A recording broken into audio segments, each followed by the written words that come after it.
أعوذ بالله من الشيطان الرجيم. بسم الله الرحمن الرحيم.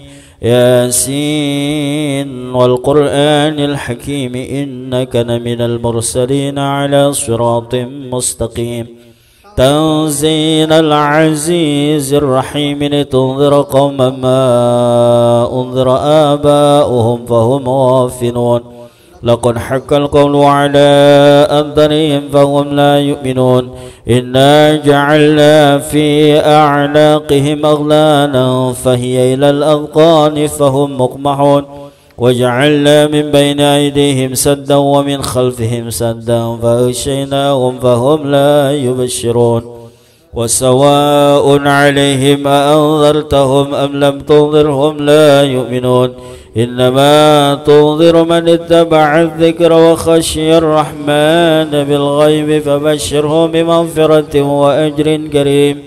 إنا نحن نحيي الموتى ونكتب ما قدموا وآثارهم وكل شيء أحصيناه في إمام مبين. واضرب لهم مثلا أصحاب القرية إذ جاءها المرسلون إذ أرسلنا إليهم اثنين فكذبوهما فعززنا بثالث فقالوا إنا إليكم مرسلون. قالوا ما أنتم إلا بشر مثلنا وما أنزل الرحمن من شيء إن أنتم إلا تكذبون.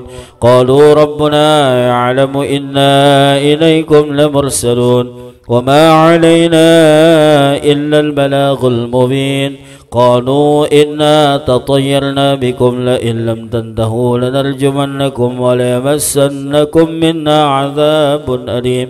قالوا طائركم معكم إن ذكرتم بل أنتم قوم مسرفون. وجاء من أقصى المدينة رجل يسعى قال يا قوم اتبعوا المرسلين اتبعوا من لا يسألكم أجرا وهم مهتدون. وما لي لا أعبد الذي فطرني وإليه ترجعون. أأتخذ من دونه آلهة إن يردني الرحمن بضر لا تغني عني شفاعتهم شيئا ولا ينقذون. إني إذا لفي ضلال مبين. إني آمنت بربكم فاسمعون. قيل ادخل الجنة قال يا ليت قومي يعلمون بما غفر لي ربي وجعلني من المكرمين. وما أنزلنا على قومه من بعده من جند من السماء وما كنا منزلين. إن كانت إلا صيحة واحدة فإذا هم خامدون. يا حسرة على العباد ما يأتيهم من رسول إلا كانوا به يستهزئون. ألم يروا كم أهلكنا قبلهم من القرون أنهم إليهم لا يرجعون. وإن كل لما جميع لدينا محضرون. وآية لهم الأرض الميتة وحييناها وأخرجنا منها حبا فمنه يأكلون. وجعلنا فيها جنات من نخيل وأعناب وفجرنا فيها من العيون ليأكلوا من ثمره وما عملت أيديهم أفلا يشكرون. سبحان الذي خلق الأزواج كلها مما تنبت الأرض ومن أنفسهم ومما لا يعلمون. وآية لهم الليل نسلخ منه النهار فإذا هم مظلمون. والشمس تجري لمستقر لها ذلك تقدير العزيز العليم. والقمر قدرناه منازل حتى عاد كالعرجون القديم. لا الشمس ينبغي لها أن تدرك القمر ولا الليل سابق النهار وكل في فلك يسبحون. وآية لهم أنا حملنا ذريتهم في الفلك المشحون وخلقنا لهم من مثله ما يركبون. وإن نشأ نغرقهم فلا صريخ لهم ولا هم ينقذون إلا رحمة منا ومتاعا إلى حين. وإذا قيل لهم اتقوا ما بين أيديكم وما خلفكم وما تأتيهم من آية من آيات ربهم إلا كانوا عنها معرضين وإذا قيل لهم أنفقوا مما رزقكم الله قال الذين كفروا للذين آمنوا أنطعم من لو يشاء الله أطعمه إن أنتم إلا في ضلال مبين ويقولون متى هذا الوعد إن كنتم صادقين ما ينظرون إلا صيحة واحدة تأخذهم وهم يخصمون فلا يستطيعون توصية ولا إلى أهلهم يرجعون ونفخ في الصور فإذا هم من الأجداث إلى ربهم ينسلون قالوا يا ويلنا من بعثنا من مرقدنا هذا ما وعد الرحمن وصدق المرسلون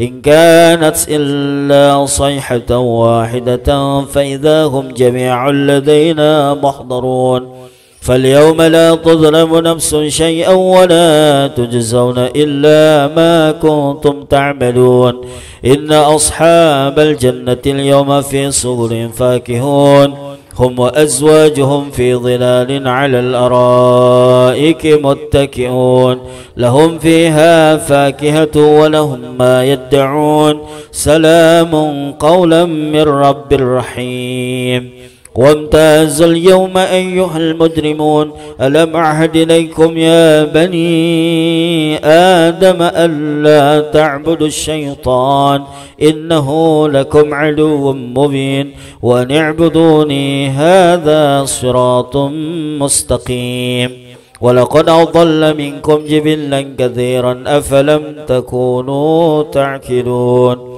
هذه جهنم التي كنتم توعدون اصلوها اليوم بما كنتم تكفرون اليوم نختم على أفواههم وتكلمنا أيديهم وتشهد أرجلهم بما كانوا ولو نشاء لطمسنا على أعينهم فاستبقوا الصراط فأنى يبشرون ولو نشاء لمسخناهم على مكانتهم فما استطاعوا مضيا ولا يرجعون ومن نعمره ننكس في الخلق أفلا يعقلون وما علمناه الشعر وما ينبغي له إن هو إلا ذكر وقرآن مبين لينذر من كان حيا ويحق القول على الكافرين أولم يروا أنا خلقنا لهم مما عملت أيدينا أنعاما فهم لها مالكون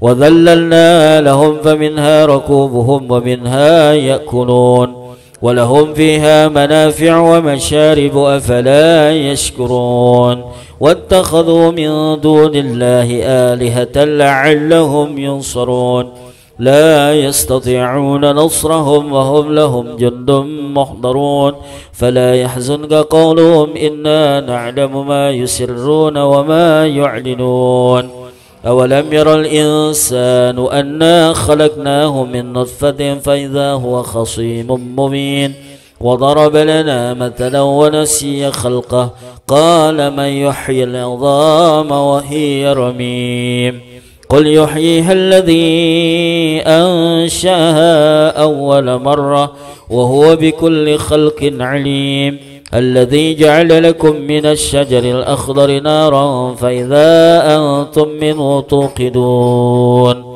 أوليس الذي خلق السماوات والأرض بقادر على أن يخلق مثلهم بلى وهو الخلاق العليم إنما أمره إذا أراد شيئا أن يقول له كن فيكون فسبحان الذي بيده ملكوت كل شيء وإليه الله أكبر لا إله إلا الله والله أكبر بسم الله الرحمن الرحيم وإلهكم إله واحد لا إله إلا هو الرحمن الرحيم الله لا إله إلا هو الحي القيوم لا تأخذه سنة ولا نوم له ما في السماوات وما في الأرض من ذا الذي يشفع عنده إلا بإذنه يعلم ما بين أيديهم وما خلفهم ولا يحيطون بشيء من علمه إلا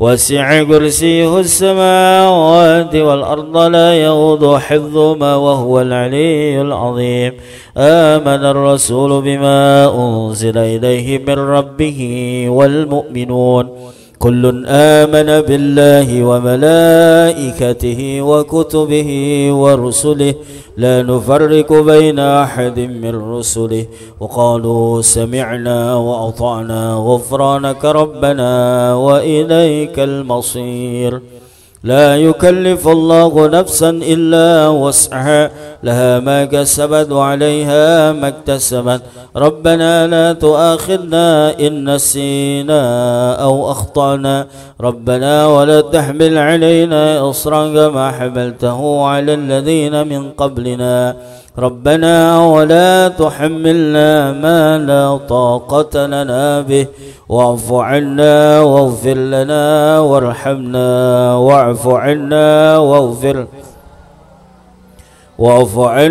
واغفر لنا وارحمنا أنت مولانا فانصرنا على القوم لا إله إلا الله وحده لا شريك له له الملك وله الحمد يحيي ويميت وهو على كل لا إله إلا الله وحده لا شريك له له الملك وله الحمد يحيي ويميت وهو على كل لا إله إلا الله وحده لا شريك له له الملك وله الحمد يحيي ويميت وهو على كل سبحان الله والحمد لله ولا إله إلا الله والله أكبر سبحان الله ولا إله إلا الله والله أكبر سبحان الله والحمد لله ولا إله إلا الله سبحان الله بحمده سبحان الله العظيم سبحان الله بحمده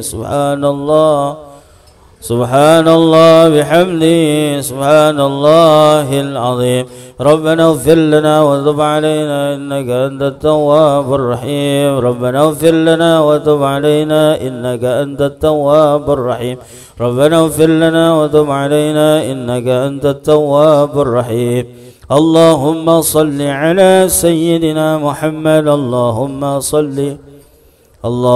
صل على سيدنا محمد اللهم صل عليه وسلم اللهم صل على سيدنا محمد اللهم أعوذ بكلمات الله التامات من شر ما خلق أعوذ بكلمات الله التامات من شر ما خلق أعوذ بكلمات الله التامات من شر ما خلق بسم الله الذي لا يضر مع اسمه شيء في الأرض ولا في السماء وهو السميع بسم الله الذي لا يضر مع اسمه شيء في الأرض ولا في السماء وهو السميع العليم بسم الله الذي لا يضر مع اسمه شيء في الأرض ولا في السماء وهو السميع العليم رضينا بالله ربا وبالإسلام دينا وبمحمد نبيا رضينا بالله ربا وبالإسلام دينا وبمحمد نبيا رضينا بالله ربا وبالإسلام دينا وبمحمد نبيا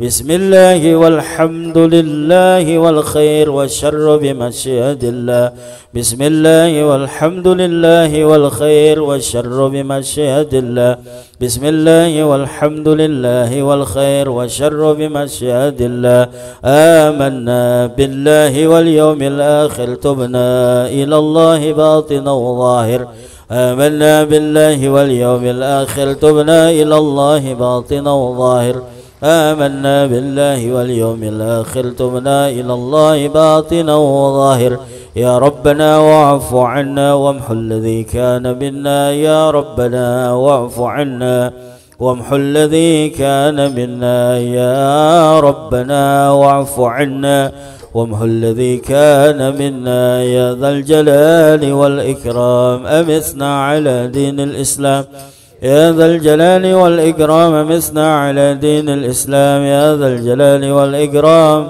أمثنا على دين الإسلام يا ذا الجلال والإكرام. أمثنا على دين الإسلام يا ذا الجلال والإكرام. أمثنا على دين الإسلام يا ذا الجلال والإكرام. أمثنا على دين الإسلام يا ذا الجلال والإكرام. أمثنا على دين الإسلام يا قوي يا متين يا قوي يا متين. اكفي شر الظالمين يا قوي يا متين.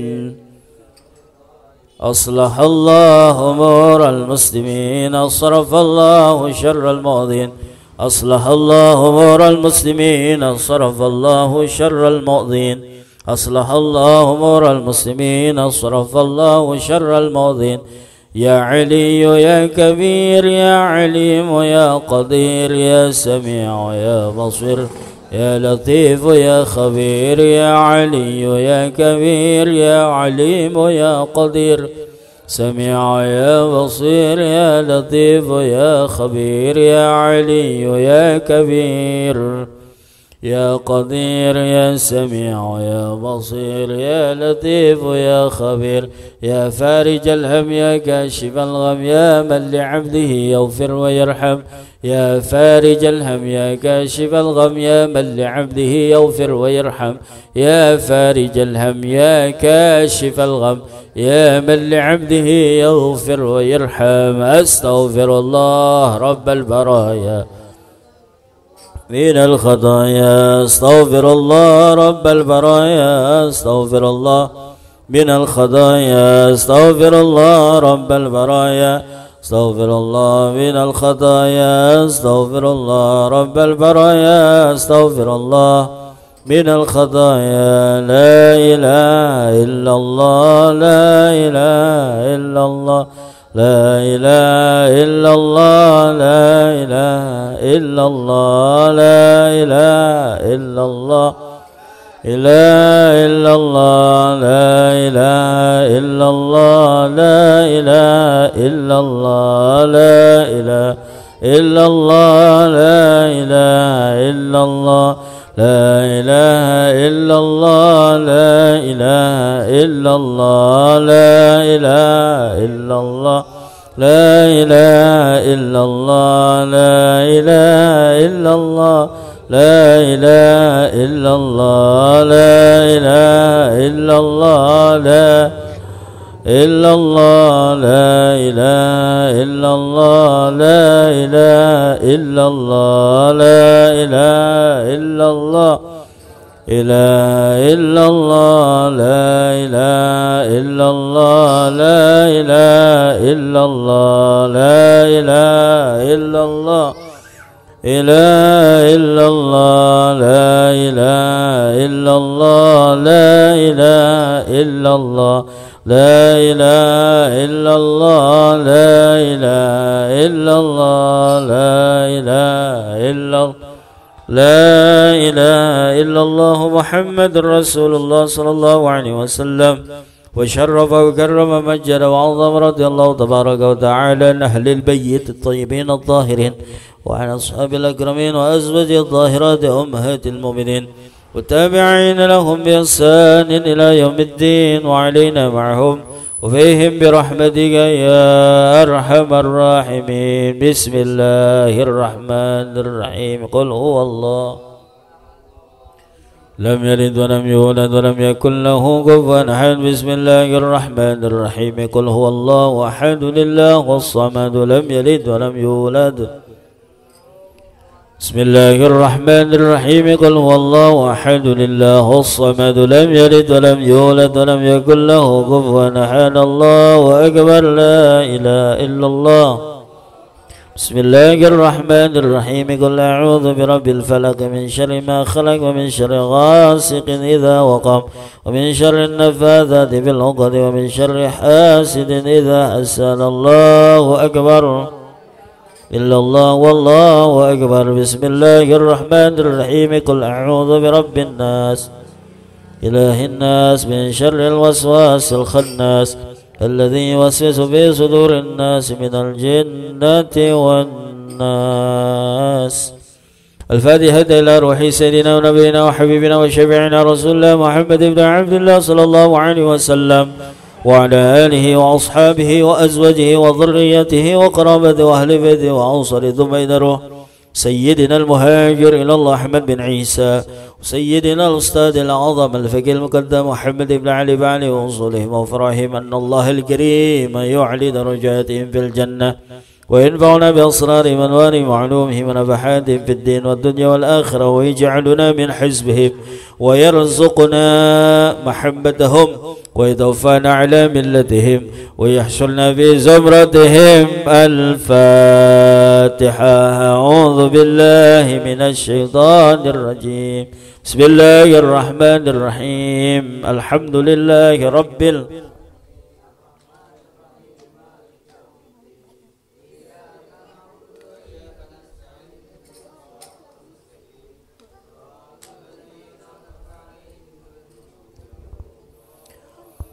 الفاتحة إلى روح سادتنا الصوفية المحققين والعلماء العاملين أينما كانوا من مشارق الأرض إلى مغاربها في برها وبحرها ووصولهم وفروعهم أن الله الكريم يعلي درجاتهم في الجنة وينفعنا بأسرارهم وأنوارهم وعلومهم ونفحاتهم في الدين والدنيا والآخرة.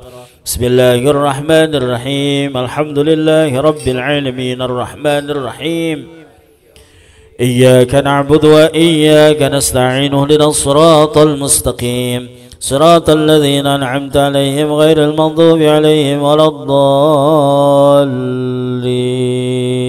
آمين. الفاتحة إلى روح سيدنا وحبيبنا عمدتنا صاحب راتب قطب الإرشاد غوث العباد والبلاد الحبيب عبد الله بن ألوي بن محمد الحداد صلحه وفرعه أن الله الكريم يعلي درجاتهم في الجنة وينفعنا بأسرارهم وأنوارهم وعلومهم ونفحاتهم في الدين والدنيا والآخرة. بسم الله الرحمن الرحيم. الحمد لله رب العالمين الرحمن الرحيم مالك يوم الدين. إياك نعبد وإياك نستعين. اهدنا الصراط المستقيم صراط الذين أنعمت عليهم غير المغضوب عليهم ولا الضالين. آمين. الفاتحة أن الله يحفظ الحجاج والزوار والعمار المسافرين في البر والبحر والجو أجمعين أن الله يصحبهم السلام يرد من أوطانهم سالمين غانمين محفوظين مرزوقين بخير ولطف وعافية وأن الله يطيل أعمارنا في طاعة الله ويشفي مرضانا ومرضى المسلمين وأن الله يجنبنا الفتن والمحن ما ضر منها وما بد من سيل ولد عدلا ثم إن أمواتنا خاصة وأموات المسلمين عامة فحسن الخاتمة عند الموت إلا رسول المرحوم شيخنا مربي روحنا أبويا كيزي أحمد زيد بن مهاجر كيزي عبد الله الشافي كي نور المنهج أنوار كيزي الله بن معلم غير كما رسول بن مرسال كيزي محمد الظاهر بن جعفر بن حسين بن علي بن حسين العطاس الحبيب شيخ بن علي الجبري الحبيب شيخ المسوى كيجي سبيل الرشاد بن أسمال كيجي أحمد باقر بن جمد كمدينة بن نجرمان صلهم وفرحهم خصوصا المرحوم ولبهذا الكتاب الشيخ محمد علي الحميدي صلهم وفرحهم من الله الكريم يعلي درجاتهم في الجنة وينفعنا بأسرارهم وأنوارهم وعلومهم ونفحاتهم في الدين والدنيا والآخرة وبنية الصحة والسلام والعافية البركة المقبول ودفع البلاء توفيق والهداية وحسن الخاتمة عند الموت جاه النبي جل السلام إلى حضرة النبي محمد صلى الله عليه وسلم شيء لله لهم. الفاتحة. أعوذ بالله من الشيطان الرجيم. بسم الله الرحمن الرحيم. الحمد لله رب العالمين الرحمن الرحيم مالك يوم الدين. إياك نعبد وإياك نستعين اهدنا الصراط المستقيم صراط الذين أنعمت عليهم غير المغضوب عليهم ولا الضالين. آمين. استغفر الله العظيم. بسم الله الرحمن الرحيم. الحمد لله رب العالمين حمدا يوافي نعمه ويكافي مزيدا. يا ربنا لك الحمد ولك الملك ولك الشكر كما ينبغي لجلال وجهك الكريم لا عظيم سلطانك. اللهم صل وسلم على سيدنا محمد وعلى آل سيدنا محمد صلاة تنجينا بها من جميع الأحوال والآفات وتقضي لنا بها جميع الحاجات وتطهرنا بها من جميع السيئات وترفعنا بها عندك على الدرجات وتبلغنا بها أقصى الغاية من جميع الخيرات في الحياة وبعد الممات. إنك يا مولانا يا إلهنا سميع قريب مجيب الدعوات ويا قاضي الحاجات ويا غافر الذنوب والخطيئات. اللهم اغفر لنا ذنوبنا ولوالدينا وارحمهم كما ربونا صغارا. اللهم إنا نستحفظك ونستودعك ديننا وأنفسنا وأهلنا وأموالنا وكل شيء أعطيتنا. اللهم احفظنا وإياهم في كنافك وأمانك وعياذك وجوارك من كل شيطان مريد وجبار عنيد وذي عين وذي بغي ومن شر كل ذي شر إنك على كل شيء قدير. اللهم جملنا بالعافية والسلامة وحققنا بالتقوى والاستقامة وأعذنا من موجبة الندامة في المال والمال إنك سميع الدعاء. ربنا آتنا في الدنيا حسنة في الآخرة حسنة وقنا عذاب النار. صلى الله على سيدنا محمد نبي الأمي وعلى آله وصحبه وسلم. سبحان ربك رب العزة عما يصفون سلام على المرسلين والحمد لله رب العالمين. اللهم إنا نسألك والجنة ونعوذ بك من سخطك والنار. اللهم إنا نسألك رضاك والجنة ونعوذ بك من سخطك والنار. اللهم إنا نسألك رضاك والجنة ونعوذ بك من سخطك والنار. يا عالم السر منا لا تسدر عنا وعافنا واعف عنا وكلنا حيث كنا. يا عالم السر تهديك الستر عنا وعافنا واعف عنا وكلنا حيث كنا. يا عالم السر منا لا تهديك الستر وعافنا واعف عنا وكلنا حيث كنا. يا الله بها يا الله بها يا الله بها يا الله بها يا الله بحسن الخادمة. يا الله بها يا الله بها الخادمة. يا رب صل على محمد. يا رب صل عليه وسلم. يا رب صل على محمد صل عليه وسلم. يا رب صل على محمد. يا رب صل عليه وسلم. يا رب بالمصطفى مقاصدنا واغفر لنا ما مضى يا واسع. يا ربي بالمصطفى بلغ مقاصدنا واغفر لنا ما مضى يا واسع الكرم. يا أمان الخائفين أمنا مما نخاف. يا أمان الخائفين سلمنا مما نخاف. يا أمان نجينا مما نخاف. يا لطيفا لم يزل ألطف بنا فيما نزل. إنك لطيف لم تزل والمسلمين. يا لطيفا لم يزل ألطف بنا فيما نزل. لطيف لم تنزل ألطف بنا والمسلمين. يا لطيفا لم يزل ألطف بنا إنك لطيف لم تزل ألطف بنا والمسلمين. صلى الله ربنا على النور أحمد المصطفى سيد المرسلين وعلى آله وصحبه أجمعين. صلى الله ربنا للنور المبين أحمد المصطفى آله وصحبه أجمعين فتح بالقبول وتمام كل سؤال حضرة الرسول الفاتحة.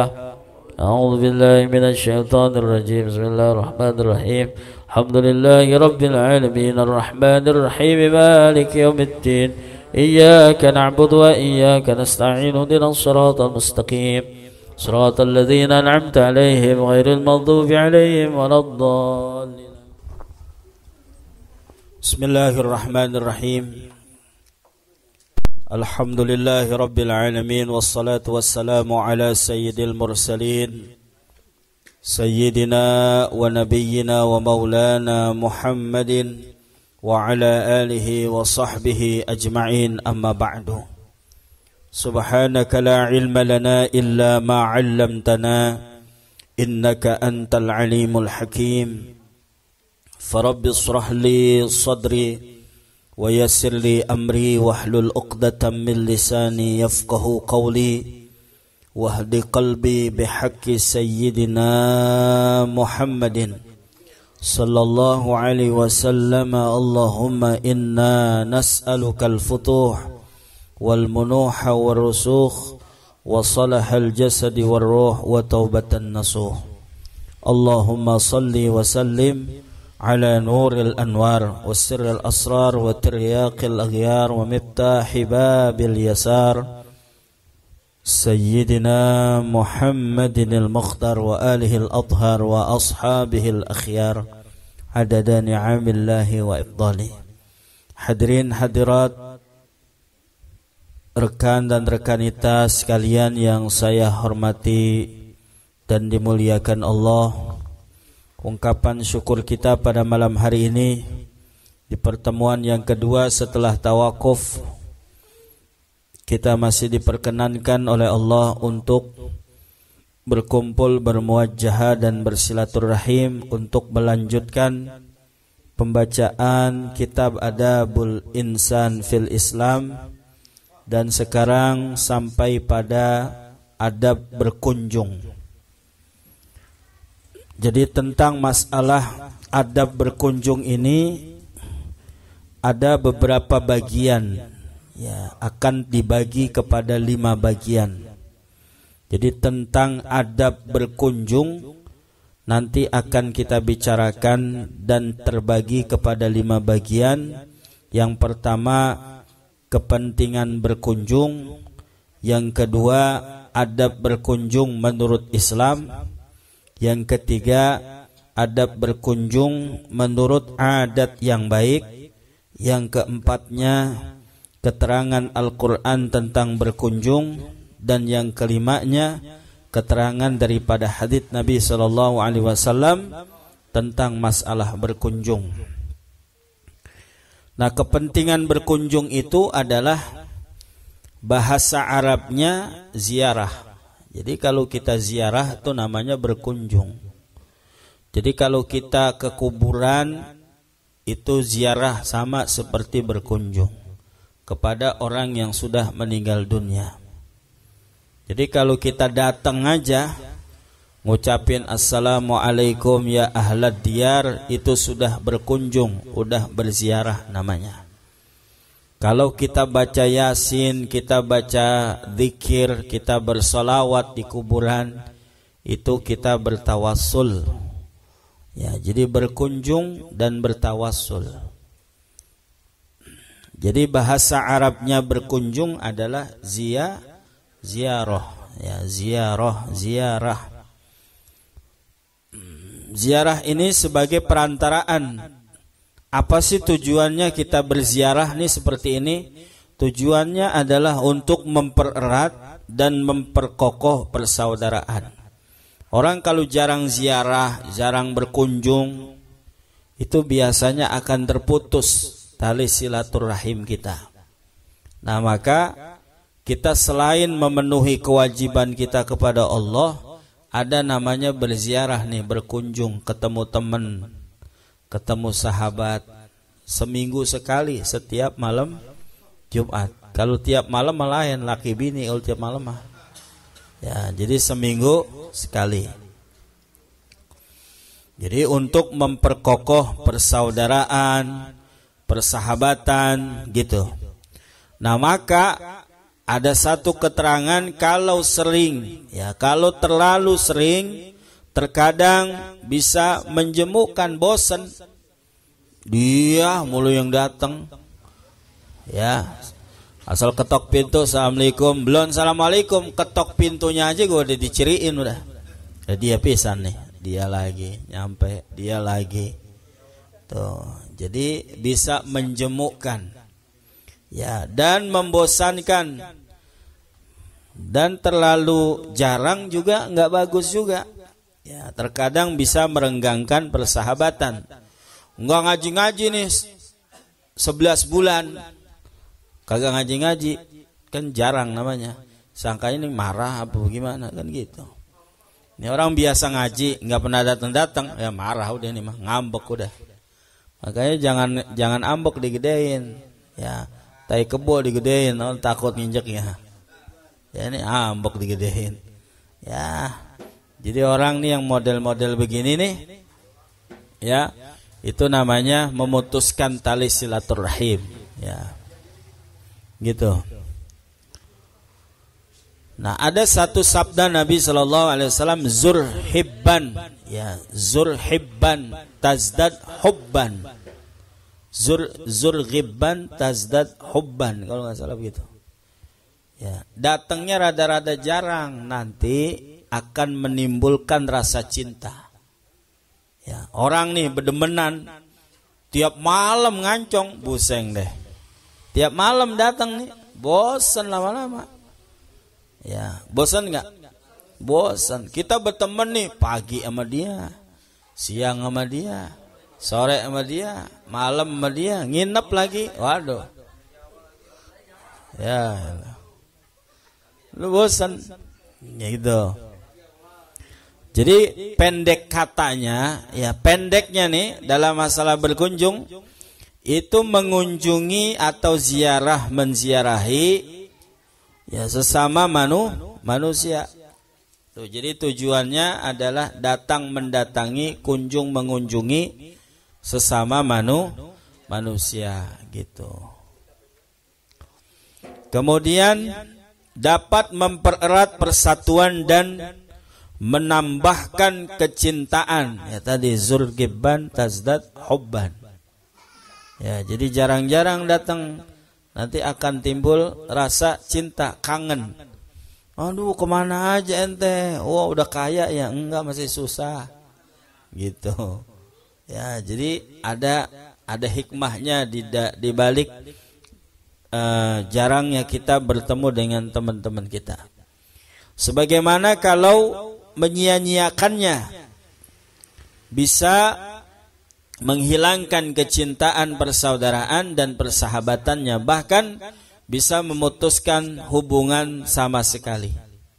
Begitu. Ya, bisa memutuskan hubungan sama sekali. Jadi ada orang yang keseringan gak bagus, ya, kemudian jarang banget juga gak bagus. Ya, kalau kita misalnya sama saudara yang jauh, mungkin setahun sekali bisa. Misalnya kita punya saudara di mana, di Surabaya, jangan tiap hari, kagak bisa tiap hari mah. Ya ke Surabaya aja 2 hari baru nyampe. Ya, jadi itulah yang diajarkan oleh agama. Nah, kemudian agama Islam itu kesimpulannya satu agama yang sangat lengkap. Ya, jadi agama Islam adalah satu ajaran yang sangat lengkap, menerangkan perkara adab ziarah ini atau berkunjung ini yang telah dilalaikan dan tidak dikerjakan oleh sebagian besar kaum muslimin. Jadi orang ada yang mutusin hubungan, naudzubillah. Jadi orang biasa kumpul bareng, duduk bareng, ngobrol segala macam. Ya biasanya datang, ini ngapa nggak datang? Ya, nah ini jangan sampai, apalagi pengajian, biasa datang aja biasa. Gitu. Jadi jangan marah gitu. Nah, sehingga persaudaraan dan persahabatannya setiap hari semakin kendor. Tuh, kalau orang yang jarang datang, nah, lemah gitu. Yang lembut yang semakin hari itu bahasa lambat launnya akan putus sama sekali. Padahal orang-orang barat nih, orang di luar Islam itu perkara ziarah, perkara menyambung tali silaturahim, kemudian berziarah, kemudian kunjung mengunjungi, ini adalah satu pekerjaan yang paling diutamakan. Jadi satu kerjaan yang sangat diutamakan oleh kelompok orang-orang barat itu adalah kunjung mengunjungi. Ya, kalau bahasa agama Islam itu silaturahim. Itu. Bahkan kelompok orang barat itu sengaja menyediakan waktu buat berkunjung, sehingga dijadikannya dasar pokok buat mencapai perdamaian dalam pergaulan hidupnya. Tuh, jadi kalau kita sering kunjung mengunjungi nih, ziarah, ada kesulitan, nanti ada yang bantu. Itu namanya ajaran Islam, bahasanya ziarah. Jadi kunjung mengunjungi. Kemudian yang kedua, ada namanya adab berkunjung menurut agama kita Islam. Ya. Oleh sebab agama Islam itu memang dasarnya mengajak damai. Ya, dasarnya agama Islam itu adalah mengajak damai. Ya, dasarnya tuh dari ajaran sebelum Nabi kita Muhammad SAW juga begitu, mengajarkan supaya nih orang Islam damai, anteng, ayem. Ya, jadi nggak ada permusuhan, asal muasalnya damai. Kemudian apalagi asal muasalnya punya kehidupan yang rukun. Kemudian menyuruh berkenal-kenalan sesamanya dan bersaudaraan seagama. Jadi berkenalan kita. Kita kalau di mana-mana nih, lagi di masjid, ngobrol, kita kenalan. Ya, Pak, namanya siapa ya? Tinggal di mana? Gitu.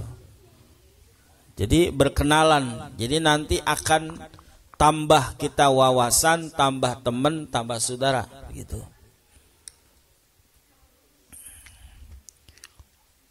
Maka perkara ziarah ini amat diutamakan benar, sehingga diadakannya adab kesopanan dan aturan-aturannya yang seharusnya setiap muslim memperhatikannya dan mengerjakannya sebaik-baiknya. Ya, jadi ini ziarah nih, kayak kita nih begini nih, selain ada kewajiban, kita namanya ziarah, kunjung mengunjungi. Ketemu kita di sini. Kita mungkin kalau nggak ada Nurul Qalbi nggak mungkin ke sini. Sebulan juga sekali belum tentu. Setahun juga mungkin kalau nggak ada Nurul Qalbi nggak mungkin. Ya, susah zaman sekarang itu. Kenapa? Karena mungkin kesibukan. Itu satu. Yang kedua, males. Kita ngapain kalau main kagak ada urusan, nggak ada apa-apaan, males. Begitu. Nah, jadi maka ini kudu kita pelihara ya sebaik-baiknya. Sesungguhnya adab kesopanan di dalam berkunjung atau berziarah ini ke rumah sahabat itu, yaitu amat banyak diterangkan di dalam agama Islam.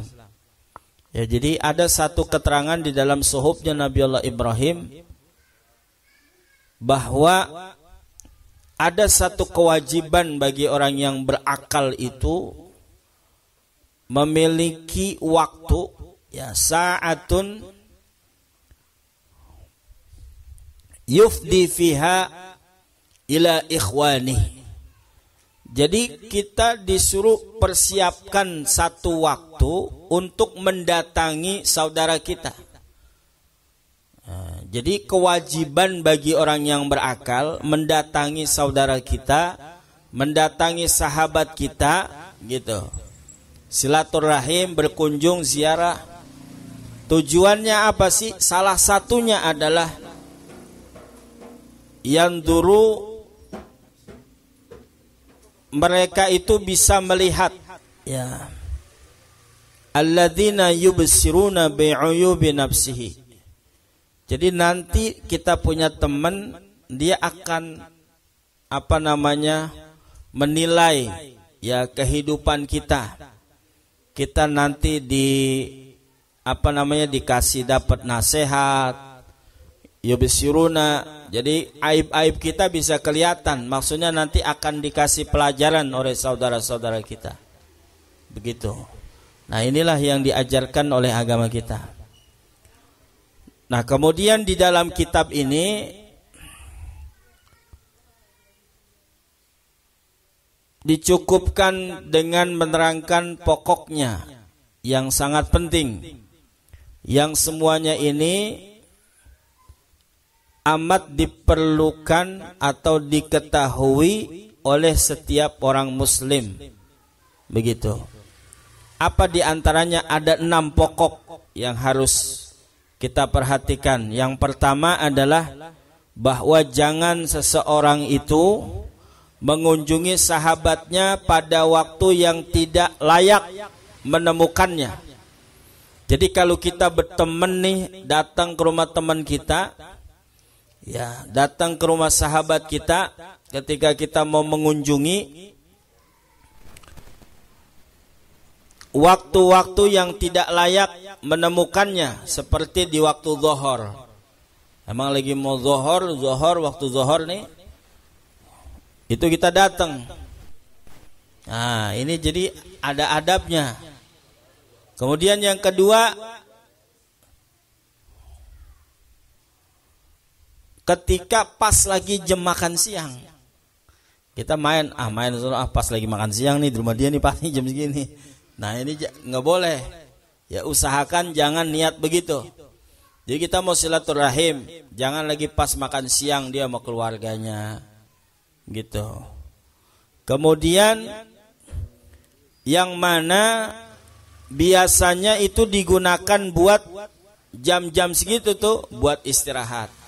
Setengah 12, jam 12 sampai jam 1 buat istirahat. Nah, kemudian juga biasanya nih kalau udah istirahat tidur-tiduran. Ya, tuan rumahnya itu sibuk dengan kewajibannya, tugasnya atau pekerjaannya yang penting. Jadi kadang kita main nih ke rumah teman kita, dia lagi sibuk. Ya, dia lagi kebetulan lagi ada kerjaan, kita nyampe. Nah, jadi sebenarnya hal-hal begini mesti dijaga. Nah, kecuali memang kita udah sama-sama tahu lain urusan itu. Ya, dia nganggur, kita nganggur, jam segini paling dia lagi kepuyengan nih, gitu. Jadi itu malah lain lagi urusannya. Nah, jadi pokok yang pertama, kalau kita lagi mau berkunjung ke rumah teman kita, kita lihat-lihat dulu jamnya, lagi istirahat apa enggak, kemudian lagi makan siang apa enggak. Ini kita lagi ngelempengin, makan siang udah pas ke rumah dia nih, gitu. Kecuali nih, kita datang ke rumah itu teman kita, emang niat mau ngajak makan, ini lain lagi urusannya. Wajib segini nih, pas dia lagi lapar nih, gue tahu nih.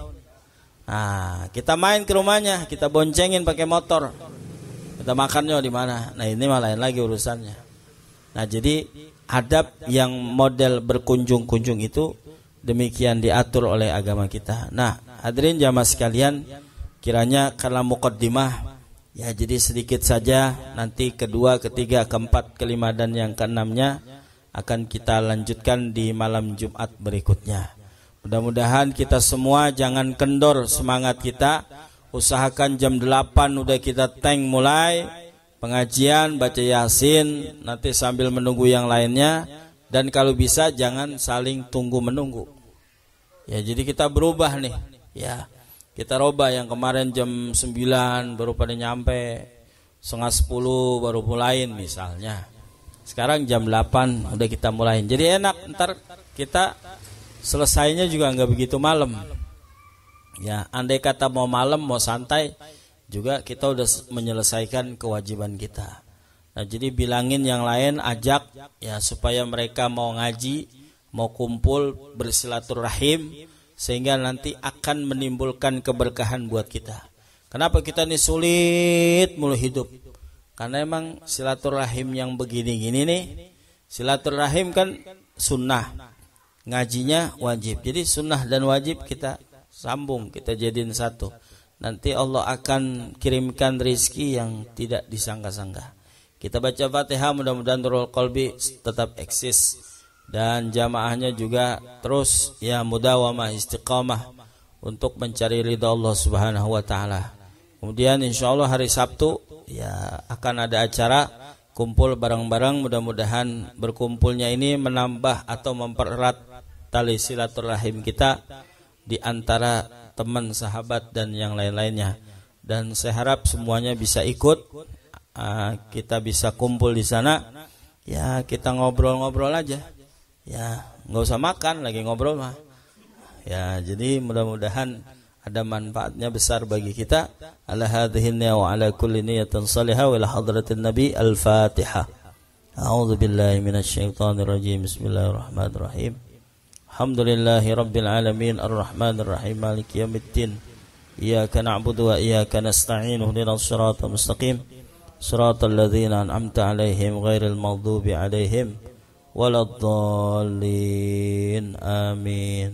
وفنا يا كريم برحمتك يا أرحم الراحمين. اللهم صل على سيدنا محمد وعلى آل سيدنا محمد. اللهم افتح لنا فتوح العارفين وفقهنا وإياهم في الدين واجعلنا وإياهم من العلماء العاملين ولا تجعلنا وإياهم من الآيسين ولا من الضالين ولا من المضلين. اللهم يا ميسر يسر ويا مدبر دبر ويا مسهل سهل سهل علينا يا الله كل عصير بجاه البشر النذير صلى الله عليه وسلم.